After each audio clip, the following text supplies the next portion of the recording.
healthy.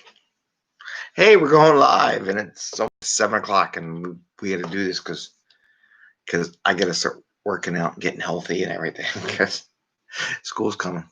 Oh, okay, well, chart. Just drew this up for the intro picture. Good morning. This is 5amMesterScrum. It is 6:55. We're like an hour late from where we should be, but it is what it is. And I hope you're doing well today. And I am Greg Mester, Scrum Master and Agile Coach. And we're here to talk about Scrum and Agile in a practical and tactical way so that you can get your stuff done, get value to the customer, get home at a decent time, not work yourself crazy, and have some fun along the way, right? Do some things different, share some stuff, share some feedbacks, share some conversations I've had over the past, whatever, couple years. Things that come back, reading stuff, seeing what people are posting, what people are interested in, seeing the world goes, right? Find it interesting. I realized that this week I've been on a PO, product owner track, and two topics I want to talk about today are Burndown Chart and reviewing as you go, and user story class, like a user story writing class. I have a curveball on that, the take on that user story writing class. If you want to do a workshop, let's begin. Maybe so we can get done early, so I can try to get healthy. All right. So Burndown Chart. So drew a little Burndown chart. I should take a picture of that. Users and in Scrum, we talk about having a sprint review, and the sprint review is at the end of the sprint. But let me ask you a question. If everything gets reviewed at the sprint, and the product owner reviews it at the end of the sprint, and I got the chart, turn this a little bit here, and I got this, right? So we got the Burndown chart. It starts up top on the y-axis. It goes down here. We got our fictitious, I always tell everybody, that's a fictitious line. It just gives you a sense of direction. And the Burndown chart should look like this, kind of going down. You would think something like that. That would be great. If you can get a Burndown chart to kind of mimic that, that's pretty good. That means you're getting stuff approved. You're getting things processed as you go, which is really nice. A lot of Burndown charts you see from teams that really are novice and naive and really don't know what they're doing and really not really knowing Scrum, is you'll see them do this giant waterfall and come crashing down. That's just waterfall. It's waterfall on a sprint.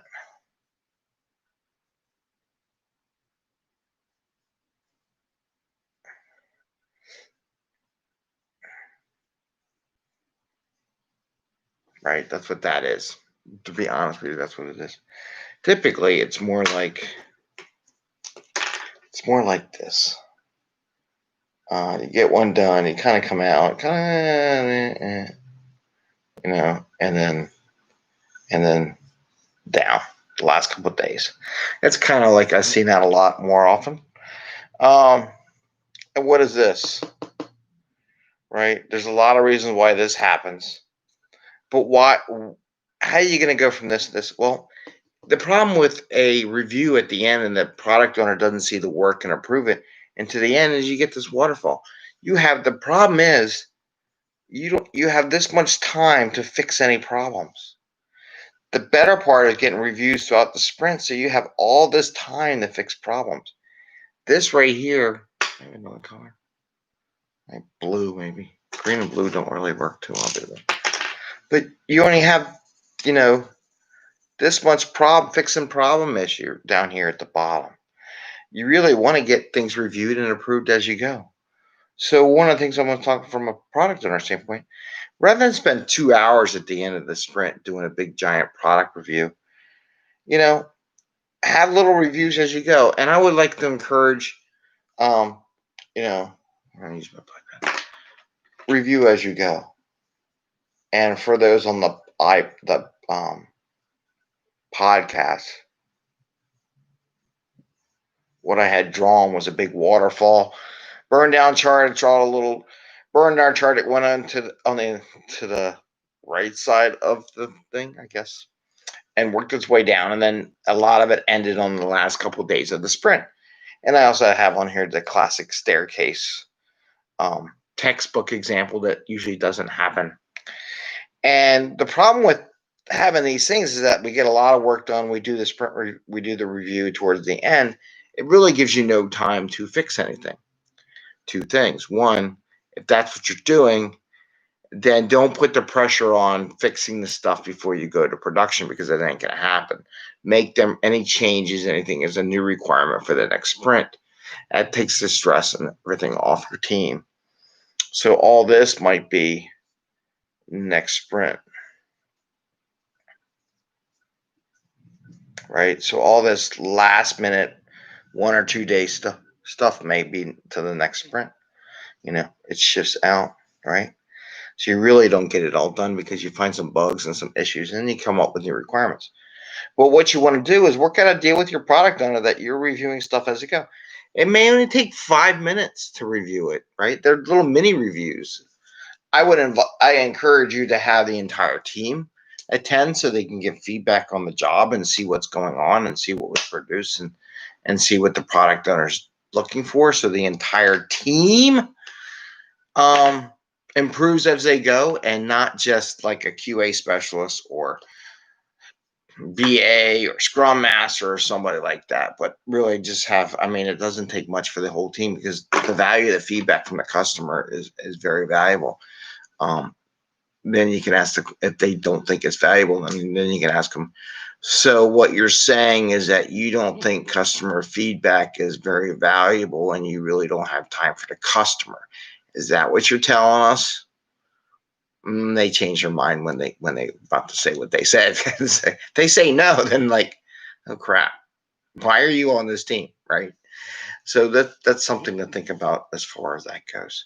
But I really recommend review as you go, and actually give the keys to the product owner, if at all possible, to run the software. Run your product throughout the sprint. Do not wait till the last day of the sprint to review the software with the product owner. That is wrought with disaster.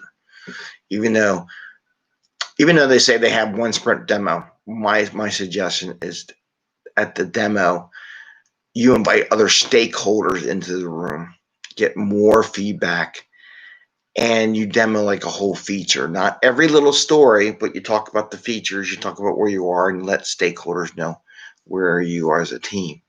At the sprint review is when you get more stakeholders, more feedback than just the product owner. But you have the product owner work with you as you go. So again, we're kind of talking product owner here. Okay, another question I got: story writing workshop.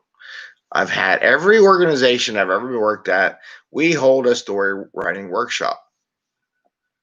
Personally, I don't understand why it's so hard to write a story, but I guess it can be.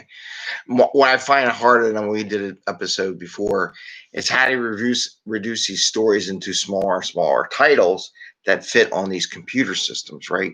We did a challenge where we take a user story and condense it into 6 words, 9 words max. So whatever the user story is, find a way to capture the essence of the user story in 6 words, so I can look at the title of the user story and kind of know what's going on without even actually reading the user story. That's a tricky one. Breaking things down is tricky. But here's how I'm going to give you a different twist. This is my unique twist that I've seen over the years that's different. When you do a user story workshop, someone will say, oh, I'm going to teach you how to write, as a something, I want something, so that I get something, right? You do the 3 parts, and then they say, hey, this is a good user story because it talks about the character, what they want to do, and then what's the business result in the end. Okay, fine. That's a great way of doing it. And I can teach you how to write and how to do stuff and put requirements together in a requirements writing class. I used to be a spec guy. I used to write specs, so I'm pretty good at it. However, that's not how you should start a user story writing class. And maybe you're asking, Craig, what do you mean? That's what you do. You teach them how to write a story. They put the information, what's acceptance criteria, what's all that, and that goes in user story. I'm like, yeah, but that's not what you should start your user story writing class with. What I'm proposing is that you teach them about the definition of ready, which is different. I've yet to been to a user story writing class that people do that. I propose that rather than teach them how to write, which if they are business people and they're business analysts, they've been doing this job for a little bit, no matter who they are, they can kind of write a user story. It's just a little couple tricks. It really shouldn't take that much time.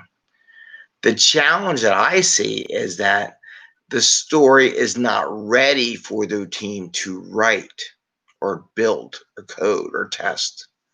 What they need to learn how to do is how to work with the team to establish a definition of ready agreement on when a user story is ready to actually be worked. Because to be honest with you, not to take away from it, but who really freaking cares about how a user story is written? There is something to it, but I want to be able to code it. I'm going to just about unleash 3 to 9 people to code that story, test it, develop it, put it in front of the customer, right? That's a lot of power. That's a lot of energy going into that activity. And in sprints, it's a sprint, it's not a marathon. I say that a lot. It's ready, set, go, boom, and you go, right? So the idea is that your story is ready to go, ready, set, go, boom, and then the 9 people go kill it, right? And put it down and finish the job and code it, dev it, release it, put it in production. So where many teams fail is that these stories aren't ready. So what I would propose, if you ever do a workshop session, do a definition of ready facilitation session. Teach them how to ask those questions. Teach them to make sure that they have enough information as a business analyst, product owner, so that the team can work the code. I find that's way more important than how to write the stupid thing. And does it conform to some requirement? My question is, it really meet the definition of ready? That's the part that takes the longest time. So if you can teach teams and business people and business analysts and product owners how to make sure that they understand what the definition of ready for their team is, how to communicate that with the team, how to receive that communication from the team, their work will hit day one when they go work with those teams, and they'll be highly productive. They'll be productive like by day 2. Day 1, they establish, okay, guys and girls, what is your definition of ready? What do you need for me to put in this story so that when I deliver the story that you can code it the next day, right? What do you want? And understand that definition of ready, teach them how to run that class or that session with their team. Shouldn't take more than an hour. Capture the information. Now they know what they need to do to actually write a user story.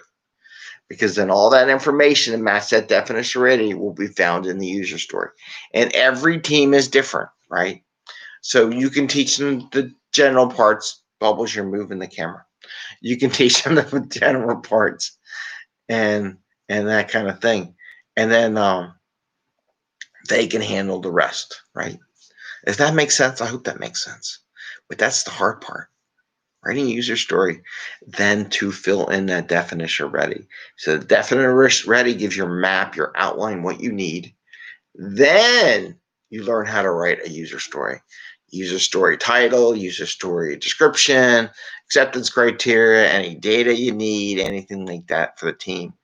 And you can show them how to put all that stuff in the activities. That's what I got. Anyway, kind of on a product owner theme this week. We're almost at the 15-minute mark. Please give us a thumbs up if you like it.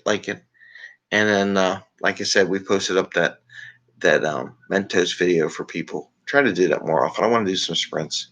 Really want to do some rockets with the kids because I'm really caught up in the rocket mentality right now. And that's all I got today. So please ring the bell. We're within the 15-minute mark, time of a daily scrum. And you all enjoy your Wednesday. We're halfway through the week and have fun. See ya. Bye. Take care. Happy scrumming.